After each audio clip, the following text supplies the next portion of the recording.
Hey guys, what's going on? It's Cody Steck. Welcome back to the channel and welcome back to another video. This is going to be a really good video for you. We're going to talk about some interesting stuff here in this one today. And I really want to dive into what's happening in the market and also show you what other people are saying about what's happening. And then we're going to give you my take on what I'm personally seeing out there in the market. So as we jump into this video, I just want to give a quick shout out to the people who've reached out to me in the last week or so saying, Cody, I'm making a move to Salt Lake City. I need your help. I need you to help me find a house when I get there. So I just want to give a quick shout out to these people. We've got Ahmad, Adrian, Caroline, Scott, Michael, Carol, John, Praneeth, Michael, again, Eddie, Nick, Claire, Amanda, and Casey. I really appreciate all of the support. Thank you guys so much. I love it when you reach out. If you're watching this video, you haven't talked to me yet, reach out to me. I absolutely love when people do that, and I'd love to chat with you about the type of home and lifestyle that you're looking for when you make that move right here to Salt Lake City. My information will be on the screen here.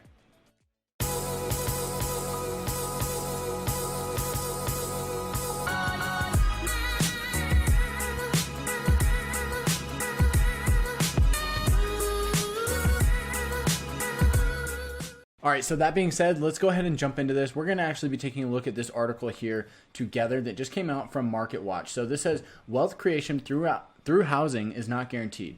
Behold the most overvalued housing markets in America. This information is going to surprise you. When I first saw this article, well, first off, I saw this picture and I thought, wow, that really sucks for that person. To be on a hillside where their home's getting ripped off the hillside. That's a pretty terrifying photo. But I looked at this report and I said, okay, I bet Utah's on this list. Let's see how bad this actually is. We're going to get to that here in just a second. Are today's boomtowns at risk of going bust? A new report from researchers at Florida Atlantic University and Florida International University examined which housing markets nationwide are most overvalued. Using third-party data, the researchers calculated the average property price in each of the 100 largest housing markets nationwide and compare the fluctuations in prices with what would be expected based on their historic growth. So this is how they're pulling that information, which is really important because we're going to talk about that here in just a minute. Based on that comparison, they determine how over or undervalued a market is. As of January, the premiums homes fetched had increased in every one of the markets studied, but one market far surpassed the rest. So this is interesting. As of January, the premiums had increased in every single one of the markets studied. So that means across the board, prices went up in the largest 100 housing markets. Boise, Idaho ranked as the most overvalued housing market nationwide, with buyers paying a roughly 76% premium for those who wish to purchase a home there. So this means that as I'm interpreting this, they're paying a 76% premium based on what they would have paid, with historic growth. I don't know if that's 1 year ago, 2 years ago, exactly how they're calculating this. But yes, in Boise, Idaho, I do believe they saw somewhere between 30 and 40% appreciation in just the last year or two. And that's pretty insane. So I would have to guess this is maybe over like the last couple of years for this information here. So Boise has experienced a dramatic roller coaster ride over the past few years. Before the pandemic, it was hailed as one of the hottest housing markets in the country as it began to attract transplants from pricey West Coast markets like San Francisco and Seattle. Those buyers are attracted to the cheap home prices, stunning scenery, and close proximity to those tech hubs. That sounds really interesting, guys. Sound a little bit like Salt Lake? Yep, we're going to talk about that here. But over time, Boise's competitive advantage has ebbed as home prices surged with this bumper demand. A similar story has played out in the number 2 most overvalued city on the ranking as well, Austin, Texas, where buyers are paying a 62% premium. Here are the top 10. So Austin, Texas is number 2. I've seen a lot of information about Austin. I've got a couple of agent friends who live there, and they've said the same thing. It's absolutely crazy. And, let's take a look at this. We've got 3 Utah cities here on the top 10. Ogden, Utah, Provo, Utah, and Salt Lake City. So what do you know? All 3 major metro markets here in the northern part of Salt Lake, or the northern part of Utah, excuse me, is here on this list. So you've got Boise, Austin, Ogden, Utah, and number 3, Las Vegas, Atlanta, Provo, Phoenix, Spokane, Washington, Salt Lake City, and then Detroit. So let's go ahead and finish this article, and then we're going to come back to that list, and I'm actually going to explain my thoughts on this and kind of where I think things are going to go, why we've seen the premium, and what we're actually looking at. Some pricing markets have seen their fates improve recently, the researchers noted. In particular, they explained that places like San Francisco and Los Angeles were seeing pricing crowns develop, suggesting they were moving toward a downturn. But in most of these markets, prices have resumed their steady upward climb. While there was no market nationwide that was undervalued based on these metrics, the places where homebuyers will pay the smallest premium to lock up a property are Honolulu, Baltimore, and New York. Well, this is not really all that interesting, at least in my opinion, because of course those markets are already going to be expensive, especially Honolulu and New York. I mean, they were already expensive. So, when you're already pushing the very top of the market, it's hard to continue to do that and get more and more expensive. Given how overvalued the nation's housing stock is, the researchers advise buyers to exercise caution. We encourage buyers to negotiate aggressively, very difficult in this market, or to consider renting, even in light of the recent surge in rental rates. If you lock in a home price, it could take years to see the return on that investment. Temporarily high monthly rent could be viewed as the cost of avoiding the vagrancies of an irrationally exuberant housing market.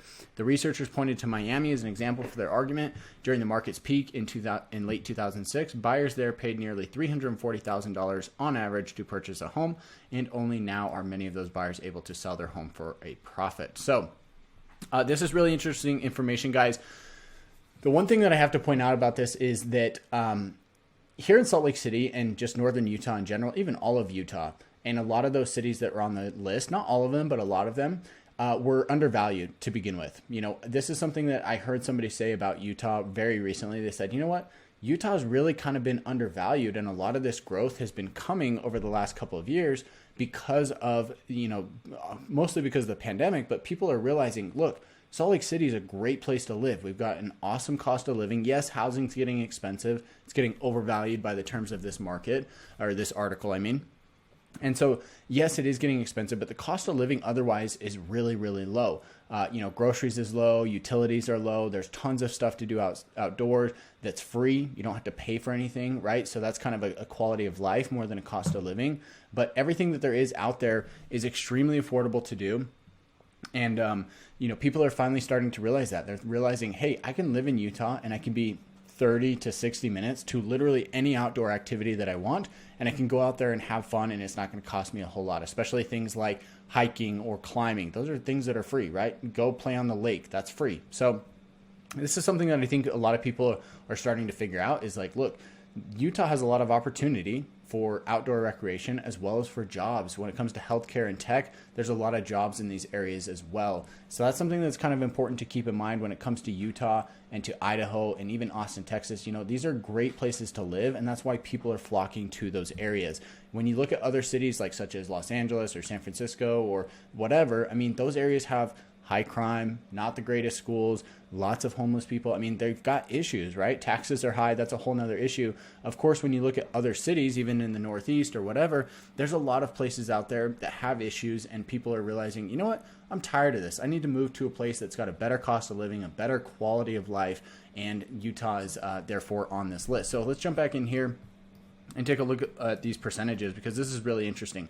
Ogden, Utah saw 59% premium. Again, I don't know. They don't really clarify if this is over the last 2 years or what that means, but they're just saying that it's based on, this past data that they're pulling this information from based on historic growth. So I guess how much the market generally goes up in normal years. Provo, Utah was at 52%, and then Salt Lake City was at 49.7%. So this is really interesting to see that the numbers are so high, and there's 3 Utah cities here on this list. It's pretty crazy to see this amount of growth happening, and also that prices are getting pushed up that high. I really think that's because the market is undervalued, or has been historically, and now people are realizing that, and they're willing to pay a premium for it.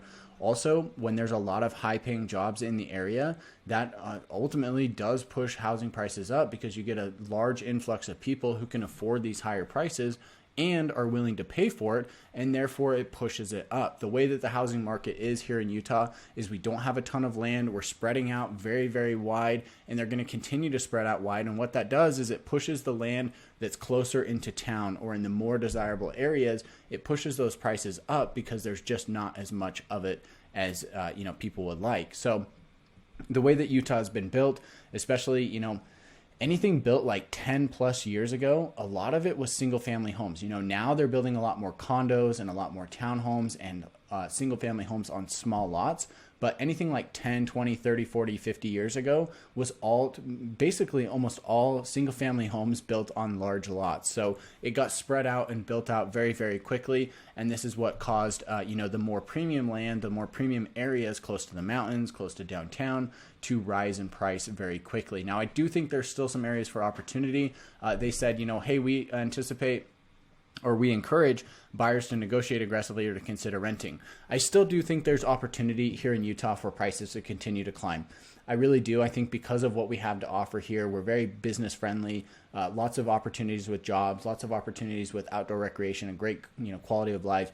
I do think there's a very, very high likelihood that the population and prices will continue to increase over the coming years. That being said, I think there's opportunity if you're looking downtown, somewhere on the west side of downtown, which has historically been known as kind of a rougher part of town, is going to see a lot of revitalization. And I think we're going to see prices get pushed up there, especially over the next 5, 10, 15 years. Rose Park is something that comes to mind. It's already going through this, and I think it's going to continue to happen.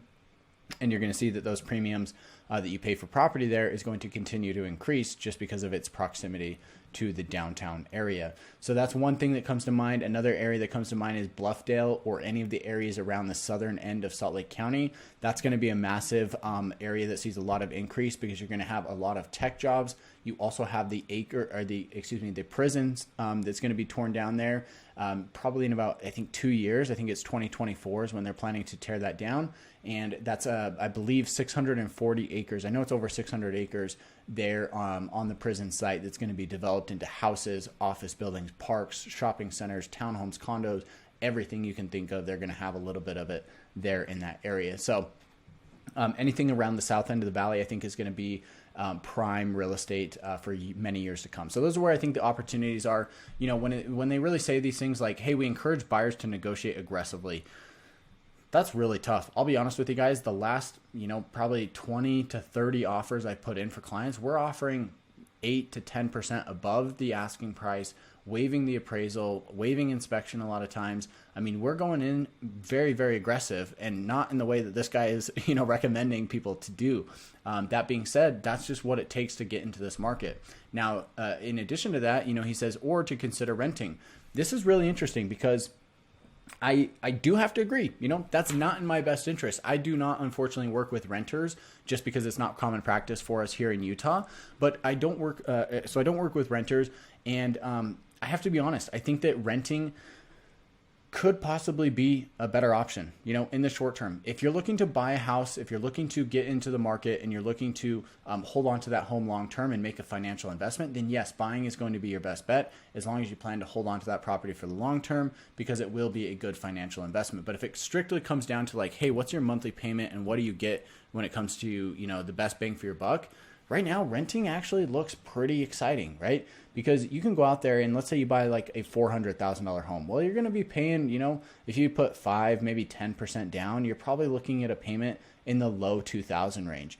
Well, $400,000 is not going to get you a whole lot, right? You might get like a townhome if you're lucky. Those are really competitive. You might get a single family home in some of the, C-class neighborhoods, or you're going to be looking at condos in the nicer areas. So all of those places that I just mentioned, you can go out there and rent one of those places for something like $1,800, $1,900, maybe $2,000 per month. So renting actually does look like a more affordable option. Is it the best long-term option? No, I don't think so. But it is a more affordable option when it comes down to a monthly basis. If you're really trying to stick to a tight budget and you're thinking, hey, I can only spend $2,000 a month, honestly, you might be better off looking at renting. Once you get into those higher amounts, or if you've got a significant down payment saved up, then that's where I would actually start looking at, buying a little bit more seriously. So with all that said, guys, I hope you enjoyed this video. I know we covered a lot here. I kind of just rambled on, shared my thoughts. I hope you enjoyed it. If you're moving to Salt Lake City or anywhere here in Utah, make sure to reach out to me. We service the whole entire state, and I would love to help you with your move here to this area. My information's here on the screen. Call, text, or email anytime. I absolutely love it when you guys reach out. I give a shout out to everybody at the beginning of the video. Tons of people reached out in the last week or so, and I absolutely love it. So thank you so much for watching. Give me a thumbs up. Share this video with a friend or a family member who's also interested in learning more about Utah.